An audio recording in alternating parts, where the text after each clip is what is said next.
box of smokes. Pulled a guy in an immigration van. Shiny gold badge flashing in his hands. He said, "All right, all you mojados down here, listen up. I want you all to hit the floor." I said, hit the floor. And I got one question to ask you and nothing more, so you answer in English. If you can.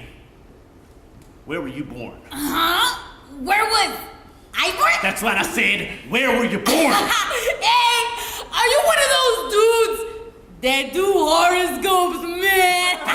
Hey, man, because I'm a Cancer with a bad moon rising. Look here, Peter. Read my lips. Where were you born? Man, I was born in East LA. In East Los Angeles, an urban protest was about to begin. In what was known as The the East East LA LA walkouts, walkouts. the Supreme Court had put an end to segregation, but nothing had ended the discrimination that schools still practice routinely against Latinos, especially In East Los Angeles, 3 out of 4 Chicanos never even finished high school. Latino boys were funneled into industrial arts jobs. Latina girls were nudged in secretarial courses. Those who were caught speaking Spanish were punished with slugs. Man, I was born in East LA. Yeah? You were born in East LA? Well, let's see your green card. Huh? Green card? I'm from East LA! Who's the President of the United States? That's easy, man. The vato that used to be on that Valley days!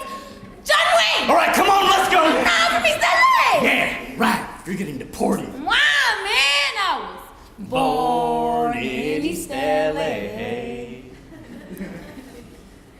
In her groundbreaking documentary, Youth Culture in East LA, filmmaker Pilar Tompkins Rivas argues that People from East Los Angeles have been diminished by racial stereotypes, reinforced by negative alarmist portrayals in the media. through this documentary, Rivas points out the vast difference between reality and stereotypical portrayals. Such as juvenile delinquents, Gangbangers. unwed mothers with children on welfare, Lowrider driving and cholos. dangerous bikers. What is not well documented in film and television narratives are the struggles that the people of East Los Angeles still face. The following program gives voice to this struggle and challenges you to set aside your preconceived notions of East Los Angeles And listen through poetry and documented football by David Romero. Drama, the 1968 East LA Walkouts by Pat Morrison. Born in East LA by Cheech Marin and Tommy And Chong. Confessions of Women from East LA by Josefina Lopez. A program por la lucha por educación en nuestro barrio. The struggle for education in our neighborhood. Sal Castro, a teacher at Lincoln High School, brought to East Los Angeles the principles of King and Chavez. I organized a Chicano coalition and demanded equality for our schools. I knew I was putting my job at risk and perhaps even my life. You know, Mr. Castro, you're overly concerned. Well. These Mexican kids have a charming passivity.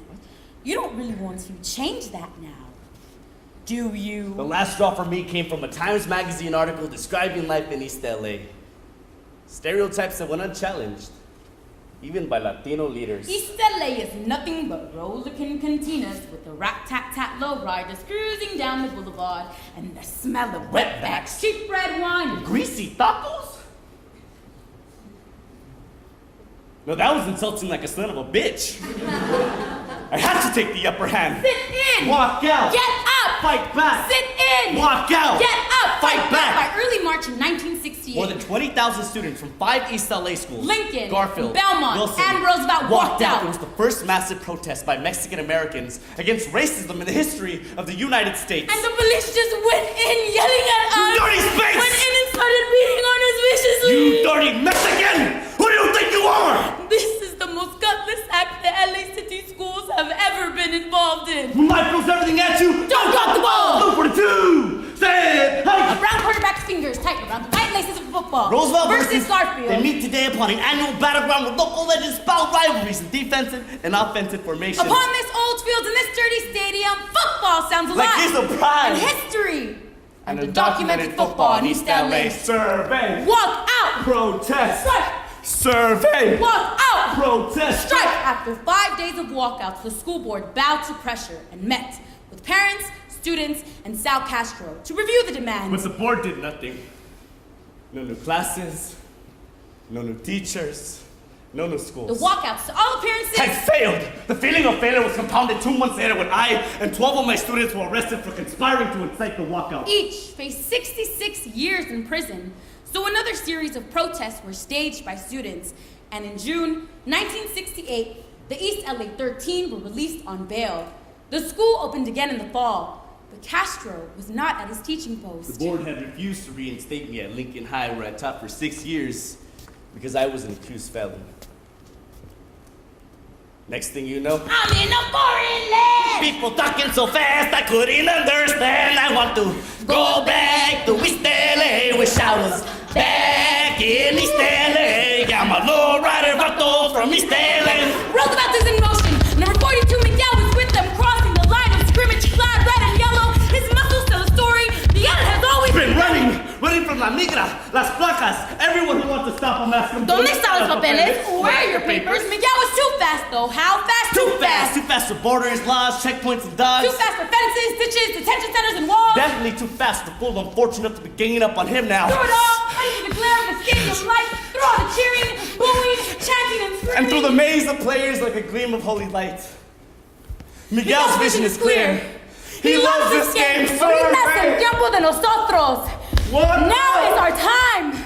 Protest! Mexicanos! The students took up their first picket, but nothing happened. So the Chicano students staged a sit-in, which became a sleep-in at the school board office. 35 people were arrested for trespassing, but on the 9th day, the school board Gave me my job back. As for the East LA 13, it would be 2 years more before the state appeals court exonerated them. This is just one story from the East LA Classic. Miguel will be defined by this moment. He knows this. No college were recruited. This record doesn't really scream draft pick, But that's not the issue. Miguel never cared for politics. He just loved his coach, his team, This his American game of football. to make the only catch and the only important game he could. Miguel will not score the winning touchdown. This game will be added to a losing record that will make for a losing season. There's so many reasons for Miguel Miguel dropped the ball.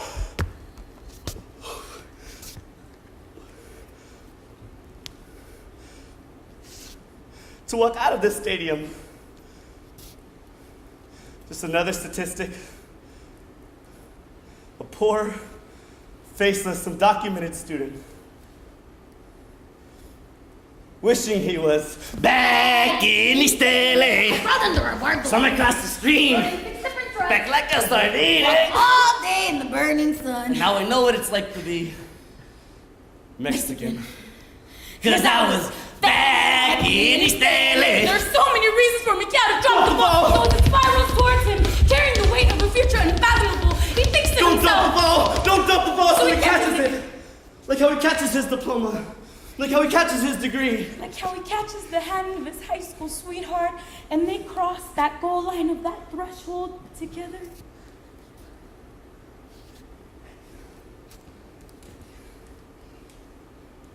He cradles the ball in his arms like his son John.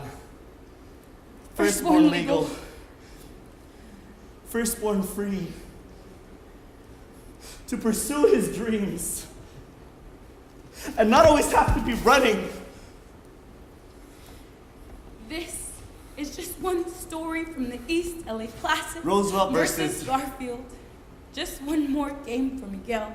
of undocumented football. In East LA, yes, I was back in East LA. You know that I'm never gonna stray, cause I was Born in East LA. and the Chicano students' lives were Transformed transformed. because they realized they can do what they wanted to do with their lives. and they could achieve. I got my job back and finally retired. But I still visit schools to teach equality and justice.